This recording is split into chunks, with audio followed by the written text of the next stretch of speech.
Bismillahirrahmanirrahim. Assalamu alaikum. Institute of Southern Punjab, Department of Computer Science. Myself Shan Zawan. Today is the 15th lecture of Basic Mathematics 2. In this lecture, we will discuss about integration. और integration के topic में हम integration, indefinite integrals, integration by substitutions को discuss करेंगे. आज का lecture हम integration से स्टार्ट करते हैं. लेक्चर स्टार्ट करने से पहले मैं आपको इंटीग्रेशन के बारे में कुछ बताना चाहूँगी ताकि आपको ये टॉपिक समझने में आसानी हो. इंटीग्रेशन हमारे पास एंटी डेरिवेटिव होता है. इसकी डेफिनेशन ये है कि summing up the interval of a continuous function.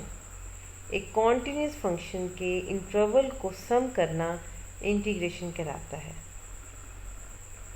इसकी एग्जांपल आपके पास ब्रिज हैं. उनमें एक ख़ास फासले के बाद एक लाइन होती है, यानी कि इस ब्रिज को इक्वल डिस्टेंस में उन्होंने डिस्ट्रीब्यूट किया होता है. लेकिन एक कॉन्टीन्यूस, क्योंकि ब्रिज एक कॉन्टीन्यूस होता है, इसके दरम्यान में कोई गैप नहीं होता, उन्हीं इंटरवल्स को सम करना इंटीग्रेशन कहलाता है. कॉन्टीन्यूस फंक्शन क्या होता है? कॉन्टीन्यूस फंक्शन एक ऐसा फंक्शन होता है जिसमें कोई गैप नहीं आता, कोई ब्रेक नहीं आता. ठीक है, तो इंटीग्रेशन क्या है कि summing up the interval of a continuous function. एक कॉन्टीन्यूस फंक्शंस के इंटरवल को सम करना इंटीग्रेशन कहलाता है. Integration as anti derivative, inverse of derivative. Integration क्या है? या एंटी डेरिवेटिव है, या हम इसको डेरिवेटिव का इन्वर्स भी कहते हैं. The inverse process of differentiation, that is the process of finding such a function whose derivative is given, is called the anti-differentiation or integration. For example, integral f of x dx is equal to phi of x plus c. इसको मैं equation 2 का name दे रही हूँ. In equation 2 f of x is called the integrand. ये जो हमारा function है इसको हम इंटीग्रेंट कह रहे हैं, और इसमें जो c यूज़ हो रहा है ये हमारे पास कांस्टेंट है किसका? इंटीग्रेशन का. और ये जो हमारे पास सैम्बल यूज़ हो रहा है, ये आपके ये हल्की सी कर्व टाइप आपको नज़र आ रही है. ये हमारे पास क्या है? Indicate the integrand is to be integrated with respect to x, यानी कि इंटीग्रल dx ये शो कर रहा है विद रिस्पेक्ट टू x, और ये जो हमारे पास है ये इंटीग्रेटेड फंक्शन को शो कर रहा है. Note that d by dx and integral dx are inverse operations of each other. यानी कि d by dx और इंटीग्रल dx एक दूसरे का क्या है? इनवर्स ऑपरेशन है. Some standard formula for antiderivatives. ये आपको स्क्रीन पे कुछ फार्मूलाज दिखाई दे रहे हैं. We given below a list of standard formula for antiderivatives which can be obtained from the corresponding formula for derivatives. In formula 1 to 7 and 10 to 14, जो हमारे पास formula है 1 से लेके 7 तक, और फिर उसके बाद 10 से लेके 14 तक. ठीक है, इसमें हम जो हमारे पास a यूज़ होगा वो नॉट इक्वल टू 0 होगा. ये हमारे पास जनरल फॉर्म है और ये हमारे पास सिंपल फॉर्म है इसकी. ठीक है, अब हमारे पास integral a x plus b की पावर अगर n है dx, तो क्या करेंगे कि ऊपर हम एक पावर बढ़ा देंगे. ठीक है, और वही पावर हम नीचे लिखेंगे, और साथ इसका हमारे पास ये क्या आ जाएगा? डेरिवेटिव आ जाएगा. इनके इस पोर्शन का अगर आप डेरिवेटिव लें तो मेरे पास क्या आता है? a आएगा. बी तो कॉन्स्टेंट इसका 0 हो जाएगा प्लस c, और n is not equal to -1. ये सामने इसकी सिंपल फॉर्म दिए हुए. अगर हमारे पास सिंपल x की n का इंटेग्रल हो तो एक पावर बढ़ जाएगी ऊपर और एक वही पावर नीचे आ जाती है. अब क्योंकि इसके इनर पार्ट का डेरिवेटिव 1 है तो वो नहीं लिखा जाता ना, n is not equal to -1। ये हमारे पास सिंपल फॉर्म है सारी ना। अब जैसे ये है साइन का इंटीग्रल कॉस एक्स है प्लस सी, यहाँ प्लस नहीं लिखा हुआ, इस जगह प्लस आएगा, प्लस सी। ये इसकी जनरल फॉर्म हो गई। ये हमारे पास इसकी जनरल फॉर्म है कि इंटीग्रल साइन एक्स का यहाँ बताया गया कि कॉस एक्स है प्लस सी, लेकिन इसके साथ ही इनर का ये हमारे पास आ जाएगा इस तरीके से कि हमारे पास साइन का डेरिवेटिव क्या होता है, कॉस एक्स ए एक्स प्लस बी। ये हमारे पास इसका डेरिवेटिव डिवाइड हो रहा है, ठीक है, ये अंदर का। और साइन का जो इंटीग्रल है वो है माइनस कॉस, ठीक है। इसी तरह integral of cos x is equal to sine x.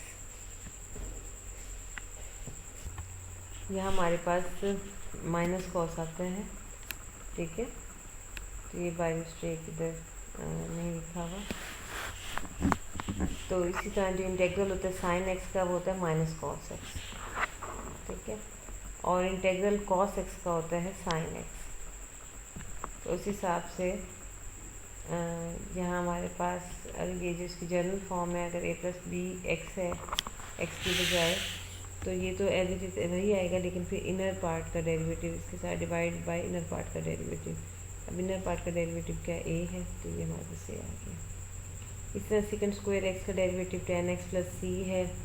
इसके जनरल फॉर्म की बात करें तो ये आएगा 1/8 tan a x plus B plus C.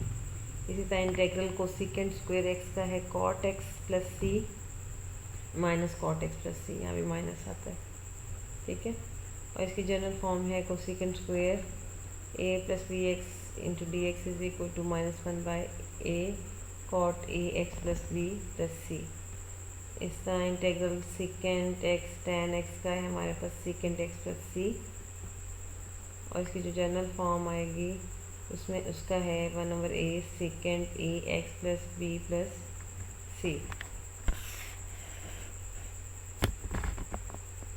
इसी तरह हमारे पास integral cosecant X cot X D X का हमारे पास है minus cosecant X plus C, यहाँ माइनस आएगा, ठीक है। और इसकी जनरल फॉर्म ये आपको दिखाई देगी स्क्रीन पे, ठीक है। ई और ई की एक्स अगर है उसका इंटीग्रल ई की एक्स प्लस सी आएगा, ये इसके साथ जनरल फॉर्म के बारे में बताया गया, ठीक है। इसी तरह ए की एक्स का इंटीग्रल 1/ln a की एक्स प्लस सी है, और ये सामने ही उसकी जनरल फॉर्म के बारे में बताया गया है। इस तरह 1/x का जो इंटीग्रल है वो है ln x मॉड प्लस सी, इसमें x नॉट इक्वल टू 0 होना चाहिए, और इसके बैलेंस में ये इसकी जनरल फॉर्म बताई गई है। ये क्वेश्चन सारा सिंपल का है और ये इसकी जनरल फॉर्म है। इस तरह इंटीग्रल tan x का है ln second X mod plus C, ये दूसरे लफ्ज़ों में हम इसको ln cos x plus C भी कहेंगे, और इसके बैलेंस में इसकी जनरल फॉर्म है। इसी तरह जो हमारे पास cot x का इंटीग्रल है ln sin x mod plus C है, इसकी जनरल फॉर्म है integral second X D X is equal to ln second X plus tan x mod plus C. ये देखिए ये इसकी सामने जनरल फॉर्म है। इस इंटीग्रल को सेकेंड एक्स डी एक्स हमारे पास है ln मॉड को second X minus cot X plus C, ये इसकी जनरल फॉर्म है। ये हमारे पास टोटल 14 इसके फार्मूलाज हैं, 14 सिंपल और 14 ही इसके जनरल फार्मूलाज हैं, ठीक है। इन फार्मूलाज को आप लोगों ने मेमोराइज करना है। अगर ये आपको अच्छे तरीके से आएंगे तभी आप इस एबल होंगे कि आप कोई भी एग्जाम्पल कर सकेंगे solve.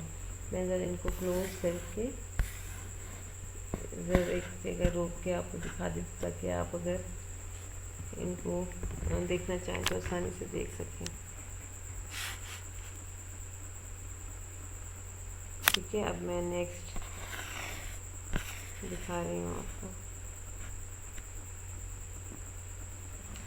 This formula can be verified by showing that the derivative of right hand side of each side with respect to x is equal to the corresponding integrand.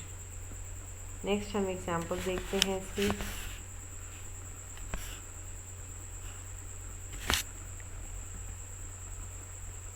अब एग्जाम्पल हमारे पास है, इंटीग्रेट करना है x की 5 dx को। अब ये देखें, इसके लिए ये वाला फार्मूला हमें यूज़ करना है, वेरी फर्स्ट फार्मूला ये वाला।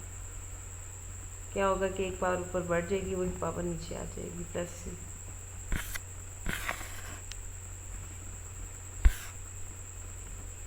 x की 5 था ना, तो हमने एक बढ़ा दिया, तो ये हो जाएगा x की 6, और उसी से हमने इसको डिवाइड कर दिया कि 6 प्लस सी, x की 6 प्लस सी, ये हो जाएगा x की 6 डिवाइडेड बाई 6 प्लस सी हो जाएगा।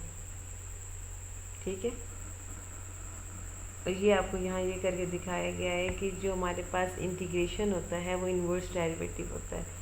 ठीक है, इसी तरह अगर हम 1/6 x6 का डेरिवेटिव लें तो x5 ही आएगा, यानी कि उसका डेरिवेटिव एक दूसरे का इन्वर्स हो गया ना, कि अगर इसका डेरिवेटिव लें तो ये इंटीग्रल वाला आ जाएगा, अगर इसका इंटीग्रल लें तो ये वाला पोर्शन आ जाएगा। इसी तरह सेकंड एग्जांपल देखते हैं, 1/√x³ is equal to integral x की 3/2। इसको यानी कि ये जो स्क्वायर रूट होता है वो 1/2 होता है ना, तो ये हो जाएगा हमारे पास 3/2। अब क्या करेंगे, इसकी एक पावर बढ़ा देंगे और ये माइनस में हो जाएगा ना, ये नेगेटिव है ना, ये हमारे पास हो जाएगा 3/2, लेकिन जब हम इसको ऊपर लेके जाएंगे तो वो नेगेटिव -3/2 हो जाएगा। अब -3/2 + 1, और उसी से ही हम इसको डिवाइड कर देंगे।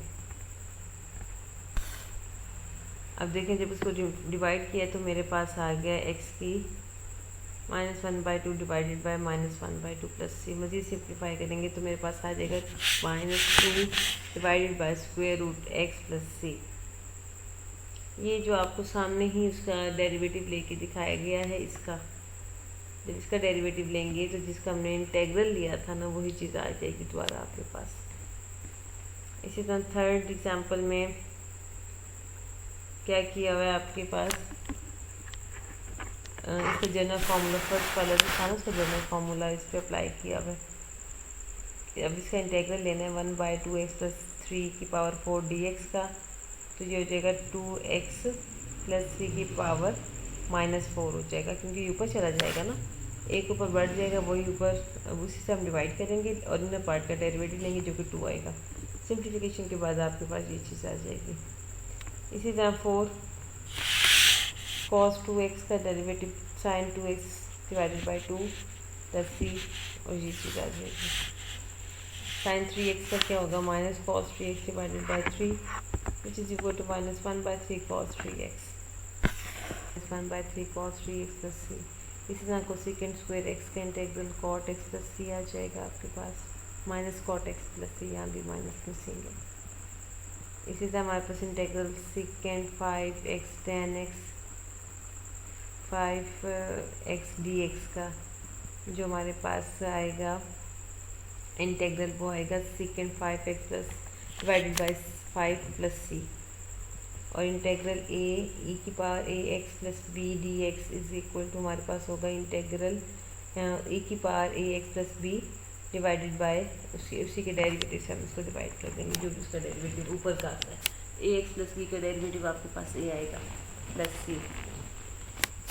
इसी तरह integral 3λx dx 3λx divided by λ ln 3 + c, ये इसकी जनरल फॉर्म थी।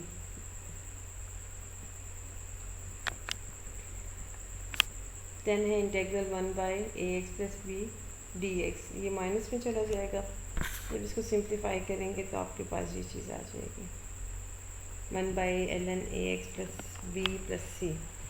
11 है हमारे पास 1/इंटीग्रल a² + x² + b² dx is equal to ln x + √x² + a² + c।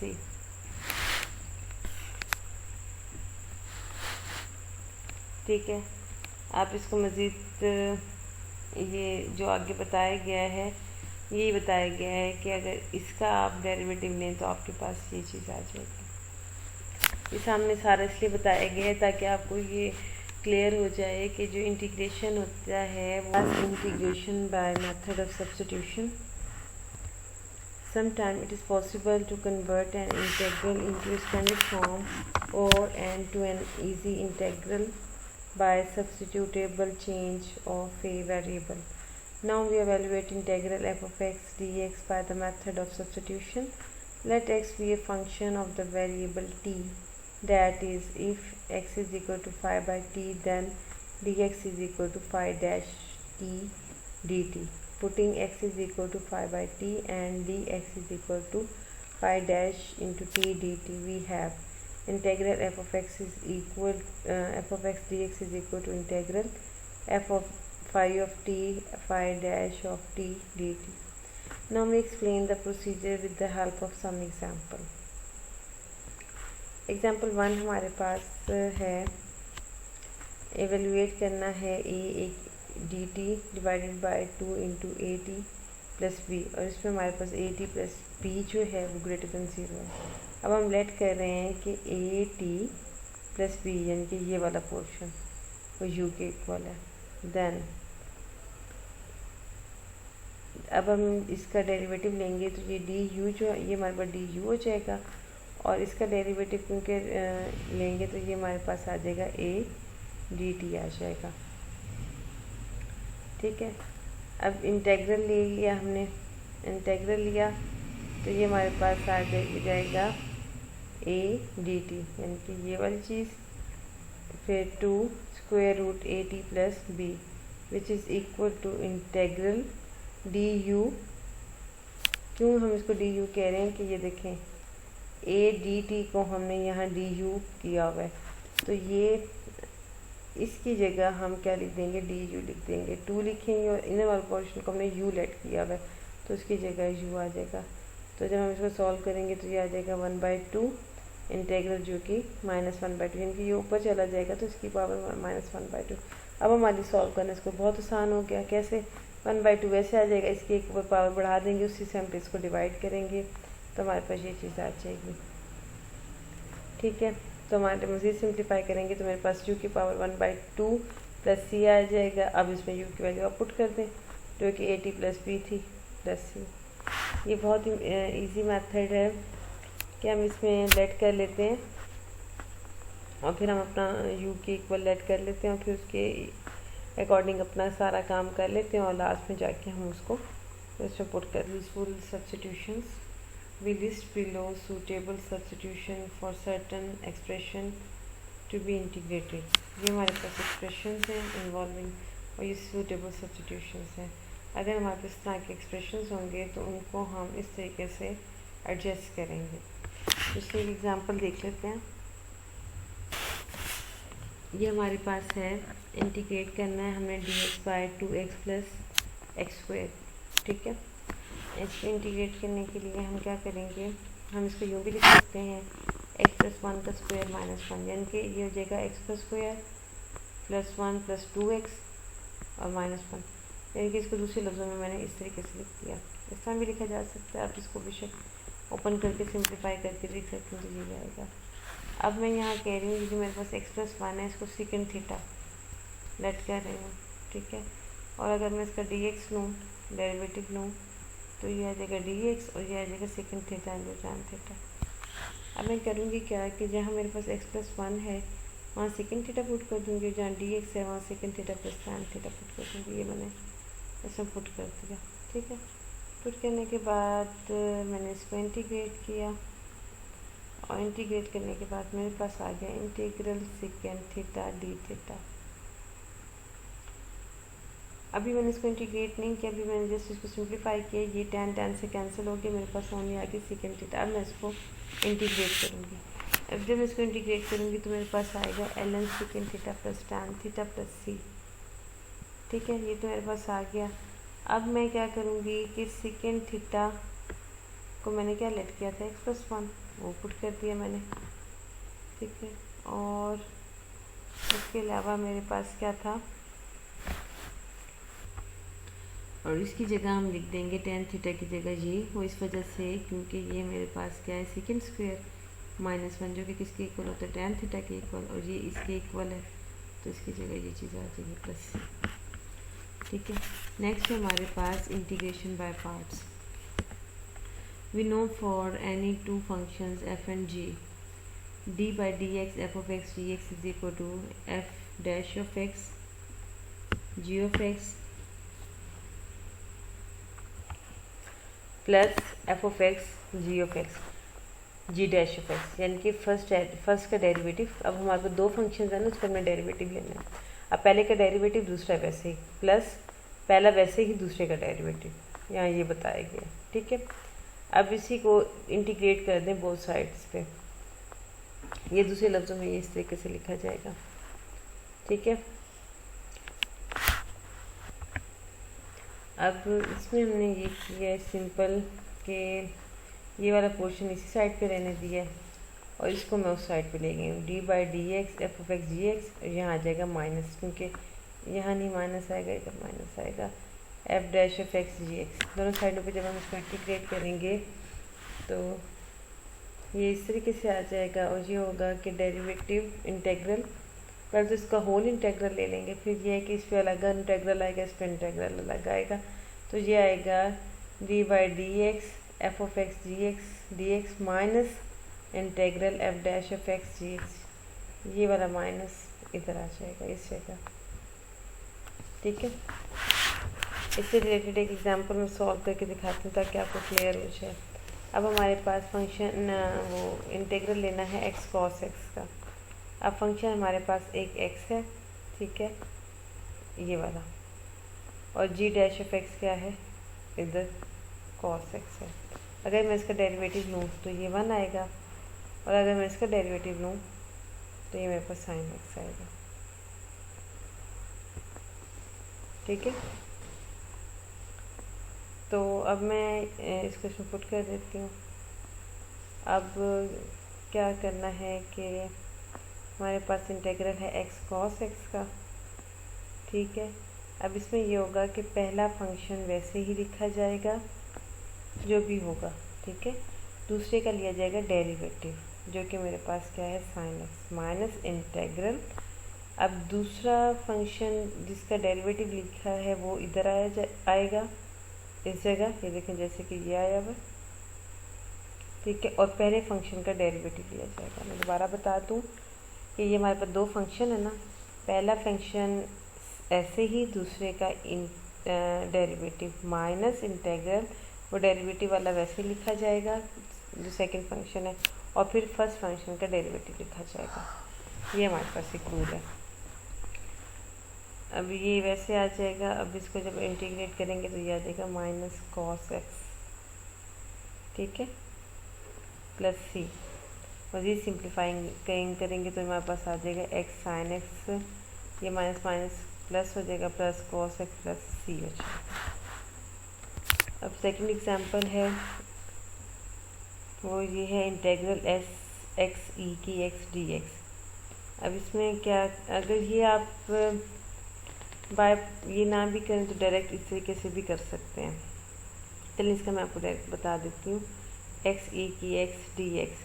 अब इसमें पहला वैसे ही लिखा है, आपने दूसरे का डेरिवेटिव लिया है, माइनस इंटेग्रल जो डेरिवेटिव लिखा है उसको पहले वैसे लिखा है, और फर्स्ट का डेरिवेटिव लिया जो कि 1 आ गया। सिंप्लीफाई किया तो एक्स ई की एक्स प्लस यहाँ माइनस का साइन है, माइनस ई की एक्स प्लस सी आ जाएगा।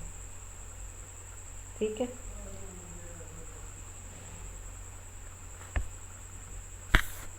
और जहाँ तक आज का हमारा जो लेक्चर है वो एंड